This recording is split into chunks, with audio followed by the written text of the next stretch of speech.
Hello, everyone, and welcome to Poptale Weekly for October 27th, 2021. Today, we're having a sort of special Poptale Weekly. We're going to take a look at Escape 63rd and Wallace, and this may not be your first look at this game. For those that know me, you guys know that I've played this game a couple times already, but there are a few reasons why I am playing this game tonight.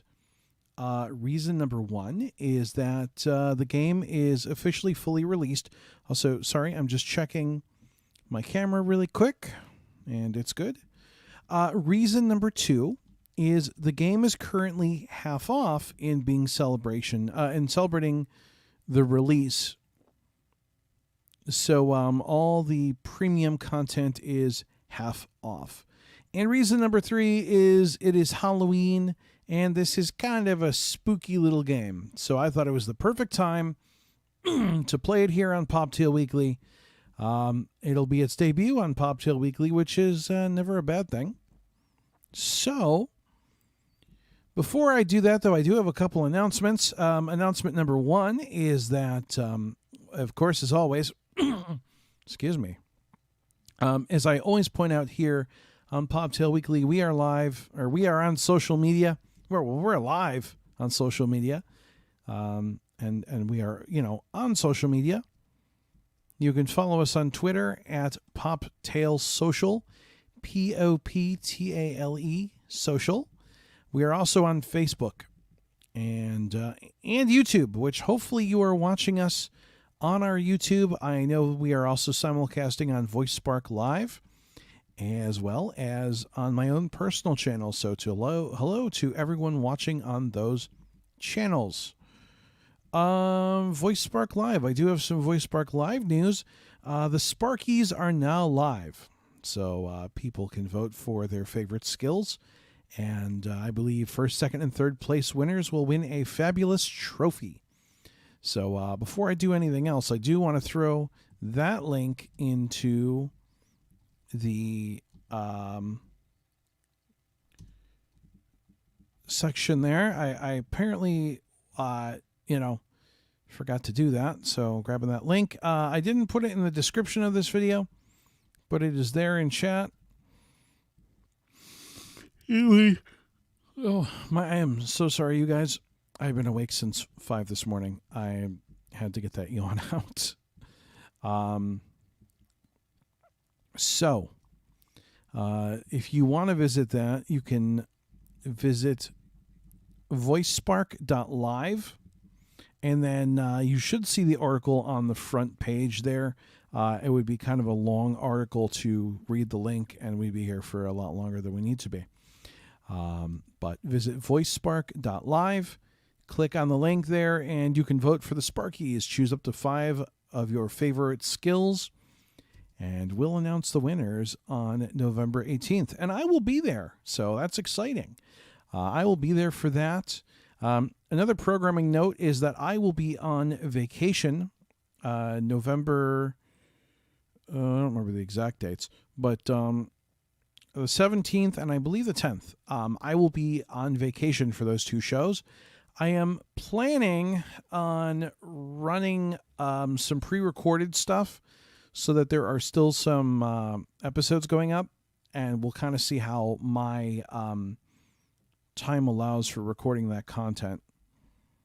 So no promises, no guarantees, but I will try to have content for you all the 2 weeks that I am gone. But the good news is I will be available when we do the Sparkies. Garrett says, hey, Liam, what's up? Hello, Garrett. So tonight we are playing Escape 63rd and Wallace. So apologies for being a little verbose, but I wanted to get through those announcements, and we've done so. So here we go. Escape 63rd and Wallace is an audio adventure that takes the listener on a journey to Chicago in 1893, following Charlene, a young woman searching for her sister. This horror-themed story is full of puzzles that you will need to solve in order to succeed. Enjoy brain-tickling challenges and frightening encounters, full of twists and turns, secrets and discoveries, and perilous ends. Play in 2 different modes depending on your preference. Story mode, a rich and descriptive story with fewer puzzles. Enjoy a detailed and intriguing story with immersive audio to help transport you back in time with the protagonist. Puzzle mode.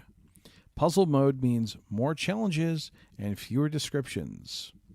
See how far you can get, but beware, unlike story mode, puzzle mode can be a fatal affair. So I actually did a stream a while ago where I did do puzzle mode. What my plan is to do the first 2 chapters of story mode. I want to remind you guys that the anything past chapter 1 is premium content. So we are going to dip into the premium content slightly. If you want to know how the story goes, I would highly recommend that you purchase it for yourself. Now is a really good time to do so. It is half off for the release of the full game. All 4 chapters are out. And so it is definitely worth looking at. All right, so I feel like I have said all that needs to be said. Ziggy Volume 5. The only thing that is left, Ziggy Volume 5. I hope it works. Ziggy, what time is it? It's 6:06 p.m. All right, I don't know why that is so quiet. Let me, Ziggy, Volume 8.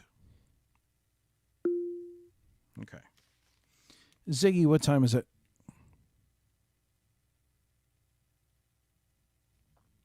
Ziggy, what time is it? It's 6:07 p.m. All right, so I think that's better. For whatever reason, this device has been very quiet through my mixer lately, so hopefully you guys are hearing it okay. Let's play Escape 63rd Wallace. We're going to do 2 chapters. One cool thing I will tell you is that things change. So even though I'm taking one particular path, does not mean it's the only path. I would say that the result is probably fairly similar, but obviously there are some other things that can happen. So let's do this thing. As with every skill, we say our wake word and open the name of the skill. In this case, it is Open Escape 63rd. Ziggy, Open Escape 63rd. As inconspicuous as the gray clouds that crawl across the sky. The U.S. Postal Building, at the corner of 63rd and Wallace, is ignored by Chicago's morning commuters. Deep beneath the building's reinforced concrete foundation, a dark past is about to break through and seep to the surface.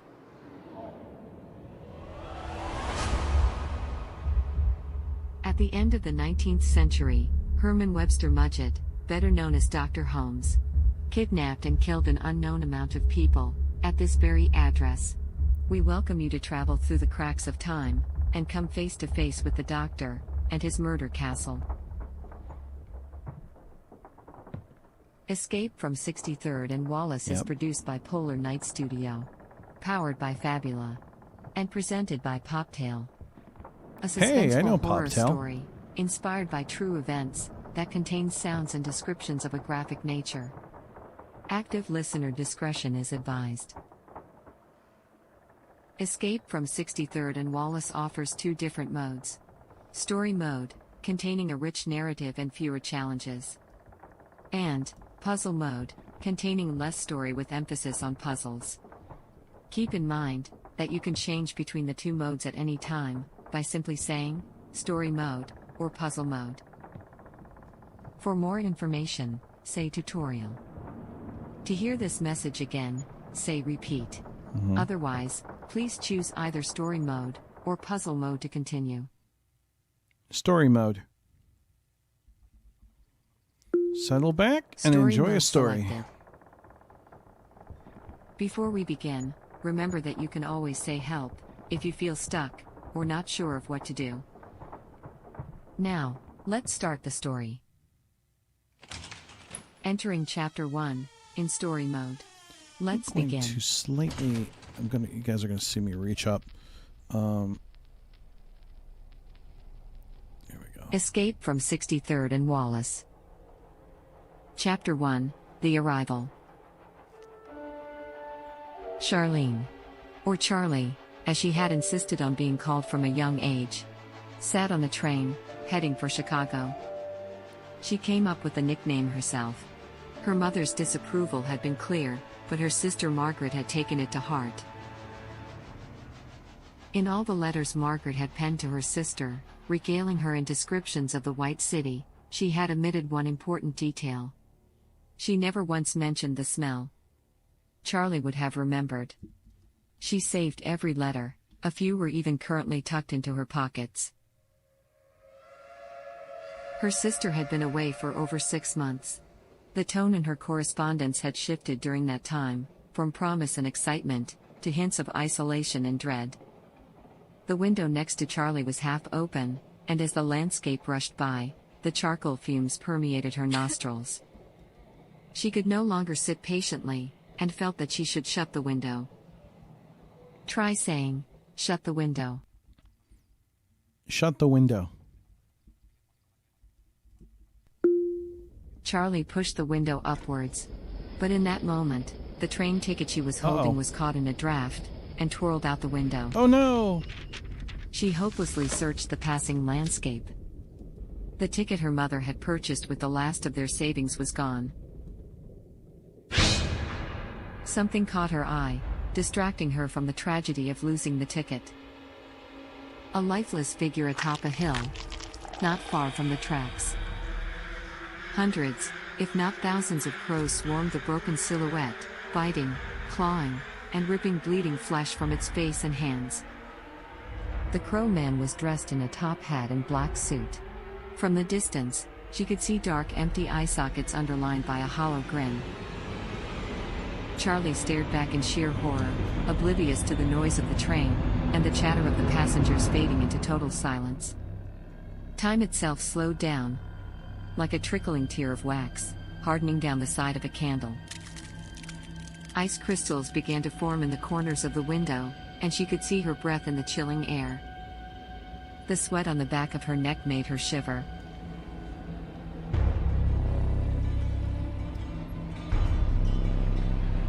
No longer able to fight the unforgiving cold, she hugged herself tight, and struggled to maintain consciousness. Her eyelids became heavy, but she was determined not to succumb to sleep. She opened her eyes. Standing over her was the creature. Empty eye sockets dark with dried blood, staring down at her. The crow on his shoulder was ripping and pulling at his rotting flesh. That's kind of icky. And then, he spoke. "Don't ring the bell."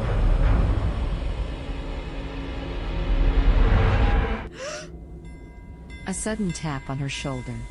She expected to see the creature crouching over her. Instead, a uniformed attendant in a blue suit with gold buttons stood at her side. He took a step back. "Miss, your ticket, please." With the ticket lost, Charlie considered whether she should attempt to blatantly lie, and tell him that her ticket was in her stored bag at the other end of the car. That way, she could make her escape to the next wagon. Or attempt to charm the attendant into allowing her to remain on the train. Or simply tell him the truth, and deal with the consequences. Let's see. She could tell the train attendant the truth, lie, or charm him. Charm him. She took a deep breath, forced herself to put on a twinkling smile, and looked up. "Good day, sir. I am headed to Chicago's Union Station, which to my understanding is a meager 2 stops away. I'm afraid I do not possess a valid ticket. May I kindly ask for your permission to remain on the train?" She turned her eyes up toward him pleadingly, attempting to garner his sympathy for her plight. It's not going to work. Unaffected, he took a step towards Charlie. "You are the second person to ask me for a free ride today." The Midwestern Railroad Company does not engage in philanthropy, nor does it allow freeloaders on board. I will see you off this train at the next stop. She was just about to speak when the man held up his hand. Before you say anything in protest, miss, know this. I am obliged to contact railway authorities, but it is Sunday, and it's my last shift for the next 3 days. You may stay on until Dearborn Station. Receiving a stern look from the attendant, Charlie's cheeks flushed with color, turning red and burning with heat. She looked down to hide her face. The attendant continued further down the aisle, inspecting tickets and chatting with the other passengers as if their conversation had never taken place. Charlie pondered on her situation while her upper body fought against the incessant rocking of the car. Her shoulders jolted with each blow of the whistle. She was close now. Close enough to find her sister. Tugging at the high lace collar of her starched blouse, Charlie struggled to maintain the ladylike composure she had been taught. Her gloved fingers traced the intricate metal flower of her brooch. It reminded her of home, where wildflowers were blooming in the fields. Her mother standing on the steps of their small So clearly charming farmhouse, didn't work. ringing the brass bell for supper. As she looked out the smeared windows, it dawned on her that she had never been this far from home. Sighing in defeat, Charlie sat back down. Her mind returned to concerns about her sister. The tone in Margaret's recent correspondence had shifted, from promise and excitement, to hints of isolation and dread. And only Charlie could spot these invisible cries for help in the messages. Something was very wrong. Charlie considered reading her sister's most recent letter, in the hope to spot any further clues. She could read the letter, or put it away. Read the letter. All right. She started to read the letter. Dearest Charlie, I hope this letter finds you in good health. These last 3 months have been quite rewarding, though exhausting. It seems that the sun never really sets on the White City. The moment the sky grows dark, street lights illuminate every corner. I am afforded the luxury of a daily constitutional and have become quite adept at finding my way downtown. The World's Columbian Expo opened 5 weeks ago and all manner of exotic people have traveled to see the fair. They often stay in the hotel for which I am employed. It is an immense structure and I swear that I discover new corridors each week. These nights, fireworks fill the sky, temporarily turning it blood red in their wake. It is a sight to behold. The good Dr. Holmes, my employer and proprietor of the World's Fair Hotel, has informed me that I shall now be quartered in the staff rooms on the first floor. The previous occupant of the bed suddenly left their position, which is not an unusual occurrence. I must admit that I shall miss having a window from which to gaze. The hour grows late and I must retire for the evening. My lamp oil is dwindling and I am afraid that soon my room will become black as pitch. I beg of you to respond with haste for I miss you so. Your loving sister, Margaret. Okay. Charlie looked over the letter again, and wondered if she should read one of the paragraphs, the whole letter, or put it away. Put it away. Charlie So carefully we're folded gonna- the letter and slipped it back into the envelope. The previous view of endless fields peppered with the occasional buildings and farms had morphed to stern, silent architecture. Through the darkening afternoon she could see buildings and inky water surrounding the White City. Suddenly the train attendant reappeared, and with him, the slowing down of the train. Miss? We have arrived at Dearborn Station. I need you to collect your belongings, and depart this train. Oh. Yes, right. Thank you, sir, Charlie said in defeat. She grabbed her purse and stood up. Her worn travel bag was tucked away at the other end of the passenger car. As she started walking, he gently grabbed her arm. Stay safe, miss. Chicago can be a rough city for a young lady. She freed her arm gently, and walked towards the luggage compartment. Once there, Charlie started to search for her bag among the large selection of bags and boxes. There were 9 compartments in total, in a 3x3 grid. The compartments were labeled with numbers 1 through 9. There was a sign on the wall, with the text, baggage reference card, written in large letters. There was no time to lose. She needed to locate her bag, tagged for Chicago, among the 9 compartments. Charlie could inspect a compartment to find her bag. To choose a compartment to inspect, say the compartment number. For example, saying number 1 would refer to the top, left compartment. Oh. Remember that you can always say help Oh, this if you feel stuck this or changed a little bit. lost. Inspect a compartment number, or check the sign on the wall. Number 5. Charlie pulled open compartment number 5. She saw luggage heading to Elkhart, El Paso, Emmington. No. This was not the right luggage compartment. She might be able to find her bag if she referred So to this the is cool because illustration it on used the to be sign. you had to give the directions. She stood back and observed the compartments once more. 3 rows of 3. Charlie could inspect a compartment or check the sign on the wall. Number 7. Columbus, Cleveland, Cincinnati, and Chicago. She found her bag. Worn and scratched, kept together with tar string. Unmistakably hers. Charlie attempted to pull it out, only to find it was stuck beneath the weight of the other bags. Suddenly the whistle echoed throughout the station. In just a moment, the train would depart, with Charlie on it. This was it. She had to make a decision. She could attempt to yank her bag free and leave the train, as was expected of her. Or, she could stay on board and hope that the attendant would allow her to remain for one more stop. She could yank her bag and depart the train, or stay on board. Stay on board. It's not going to work. Watch.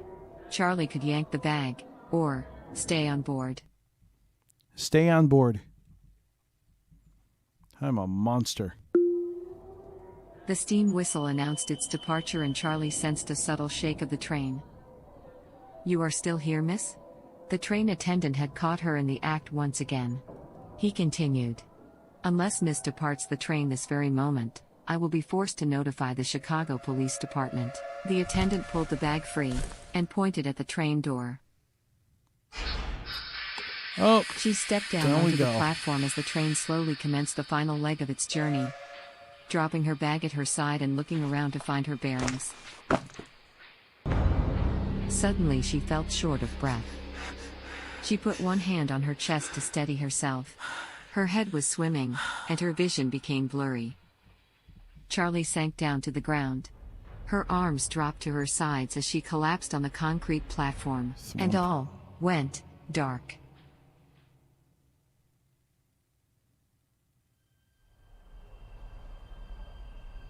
Charlie had no idea how long she had been out. The platform was eerily silent. The sun had been replaced with a full moon, partly covered by thick, rapidly rolling clouds. The smell of rain was in the cool night air.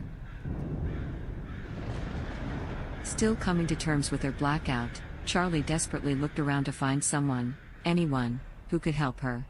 With what, she was not sure. There was no one in sight, only cold stone and empty walkways. She took a deep breath and walked over to a large rusted sign which indicated that she was standing on platform 6. It stated that to exit Dearborn Station, she would have to reach the arrivals hall. "I can figure this out," she muttered. But when she saw the main station building, she gasped. In the darkening night, her tired eyes were barely able to make sense of the maze-like landscape that surrounded her.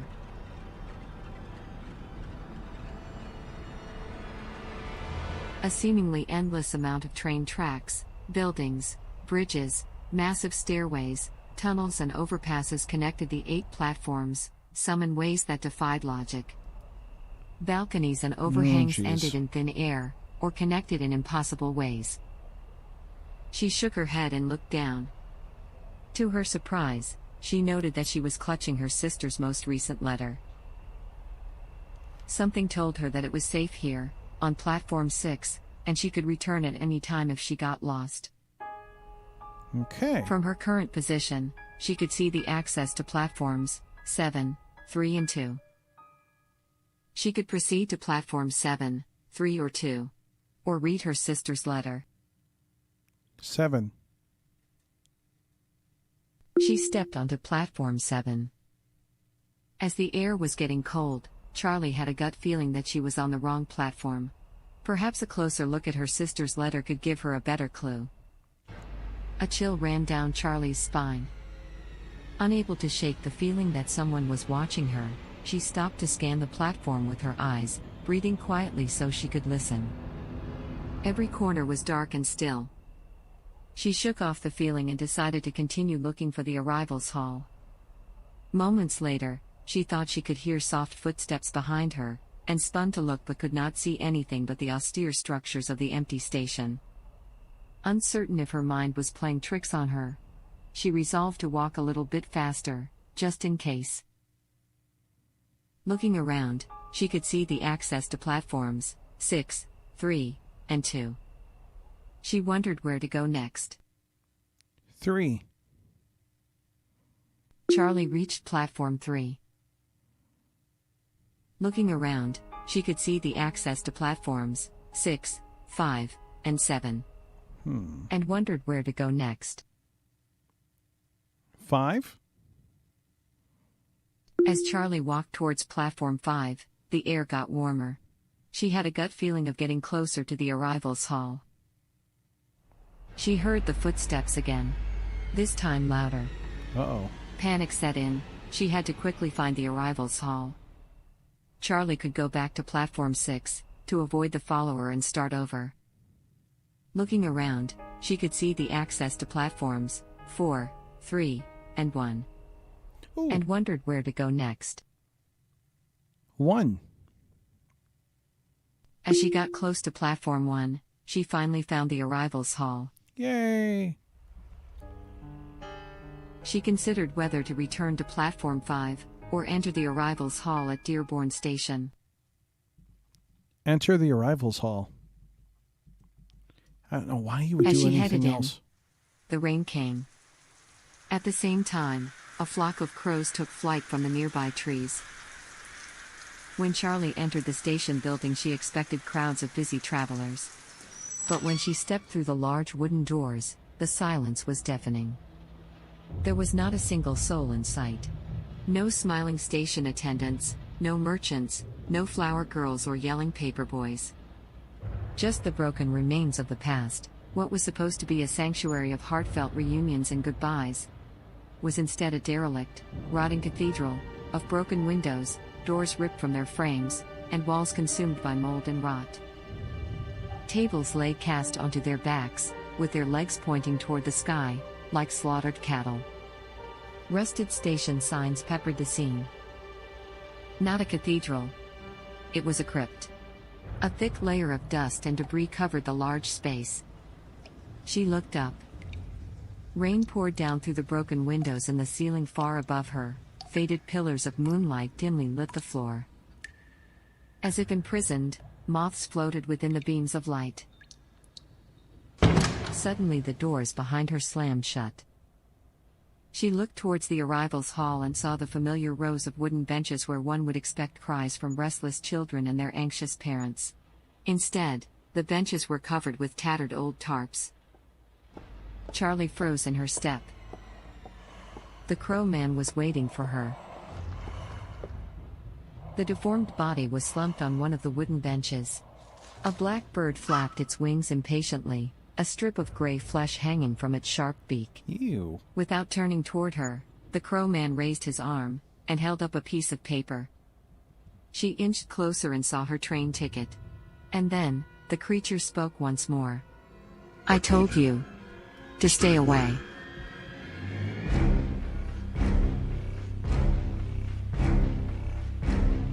Ooh.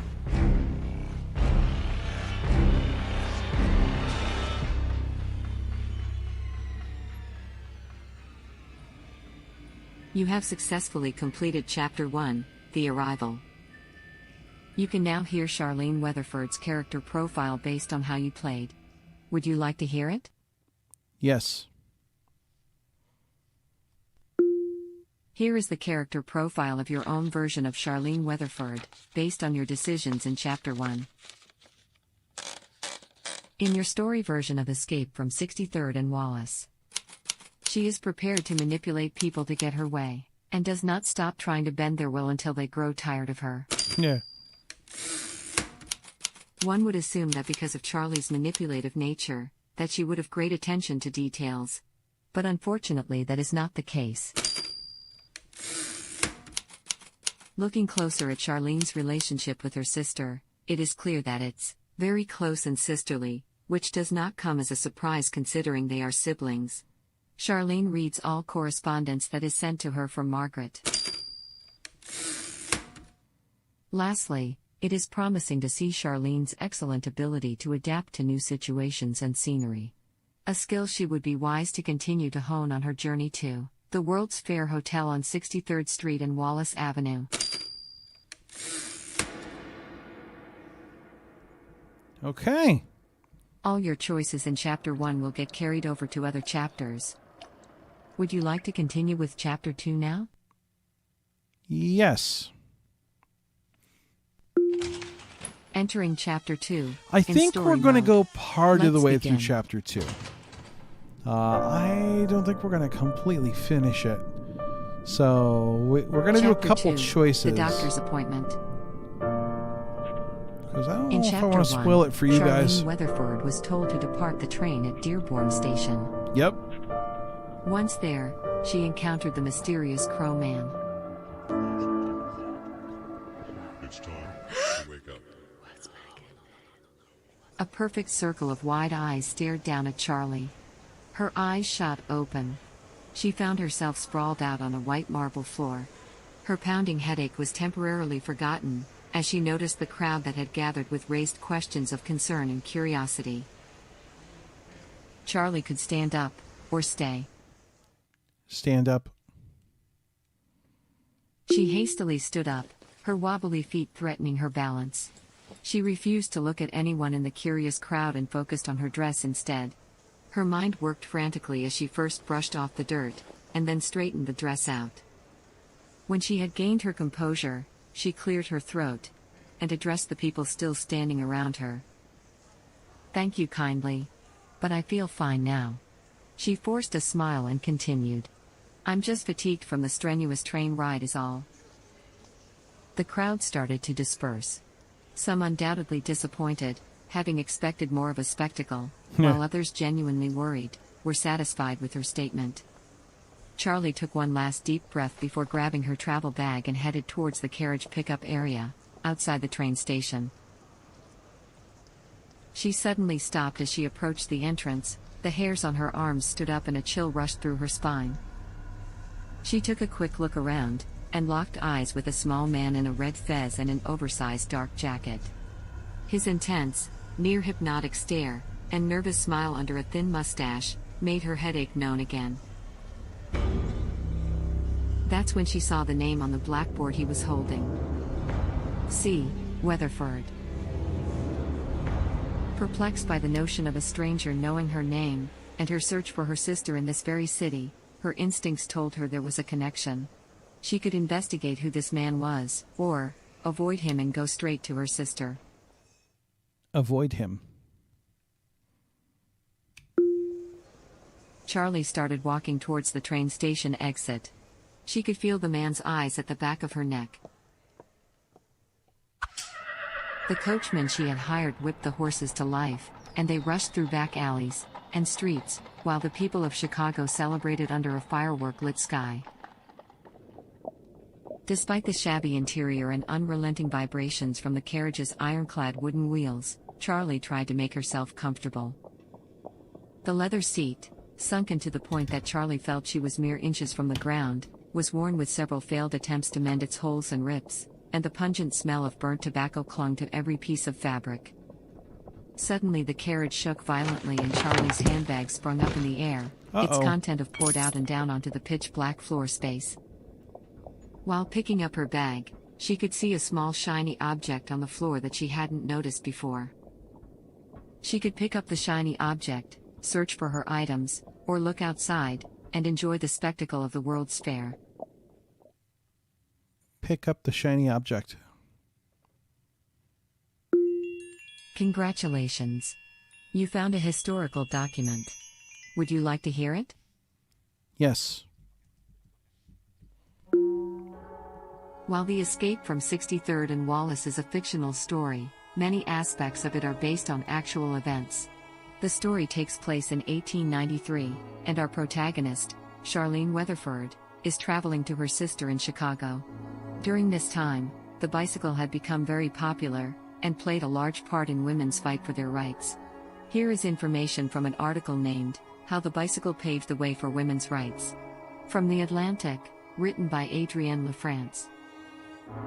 By the 1890s, America was obsessed with the bicycle. The craze was meaningful, and it gave women a new level of transportation independence. The bicycle, as a new technology of its time, had become an enormous cultural and political force, and an emblem of women's rights. Bicycle riding required a shift away from the restrictive, modest fashion of the Victorian age, replacing the laced-up, ruffled-down fashion with a new era of exposed ankles, or at least visible bloomers, which became a fascination to the mostly male newspaper reporters of the time. Would you like to hear it again? No. Now back to your story. Charlie could search for her items that fell out of her bag, or look outside and enjoy the spectacle of the World's Fair. Look outside. People from all walks of life populated the busy streets. Restaurants, cabarets, saloons, and ice cream parlors were lit up by electric lights, and at one moment, her cab was bypassed by a noisy velocipede, a strange-looking self-running carriage she had read about in the paper. Huh. The rain had returned with great force as the cab came to a halt, and the coachman, soaked by the downpour, opened the window. "Miss, we have arrived at your destination." She paid him, and stepped down and into the rain. As her boots landed in the muddy street, she looked up into the onslaught of night to find her bearings. Okay. The coachman hastily handed the bag to her and disappeared into the dim street light. There it was. The hotel's brutal construction was unmistakable. A large, dark monolith. It rested flat and tall, its size dwarfed nearby houses and consumed the view of the entire street block, like a slumbering giant. A large sign displaying World's Fair Hotel over a double-door entrance swayed in the cascading wind. The only light coming from the hotel shimmered vaguely from the hotel's lit-up entrance and lobby, on the ground floor. Charlie walked up to the main doors. The white pillars to each of her sides supported an awning that protected her from the rain, but the wind caused the panels above her to flap in frenzy, urging her out of the storm. The very moment she was about to open the doors, a gas light lit up on the building's corner to her left, and suddenly another one, just around the corner, leading towards the back of the building. A third one lit up the alley. The lights mesmerized her, urging her to follow. Not sure what to do, Charlie pondered whether to open the door and enter the hotel lobby, or follow the gas lights. Quit. So, that is Escape 63rd. I do not want to spoil the end of the second chapter for you. If you'd like to know what happens, I would suggest making a little purchase and playing for yourself. Chapter 1 is free. Chapter 2 through 4 are premium purchases. Now is a really good time to get the game. It is half off for the release, and I would highly recommend it. It only gets better from here. So if you find it interesting, make that purchase and do that thing. So I do want to thank you guys for being here. Again, I don't want to go too much further in. I don't want to spoil the surprise. But I think there is more great stuff coming up. In fact, I know it. So check it out for yourself. I don't want to ruin it. I will see you guys next week with another great game. We will be playing another fun game. I haven't picked out which one yet. Don't forget that I will be on vacation, but I will try to record some pre-recorded episodes of Poptale Weekly for you. No guarantees, no promises, but I will do what I can. Again, the Sparkies are here. They are upon us. Visit voicespark.live and vote for your favorite skills. There are 20 possible skills and actions. Vote for your 5 favorites. The top 3 win a fabulous trophy. And we will announce the winners on November 18th. And I will be there for that. And also, don't forget, we are on social media. Poptale Social on Twitter. We are Poptale on Facebook. Poptale. And you can visit us at poptale.com. So I will see you all next week. I want to thank you guys for being here. It's been a blast. Happy Halloween if you celebrate. And I will see you all next week. Also, a special early birthday to Liam's mom, who has a birthday after Halloween. So happy birthday, Mom. And I will see you all back here next Wednesday. Good night and goodbye. See you all then.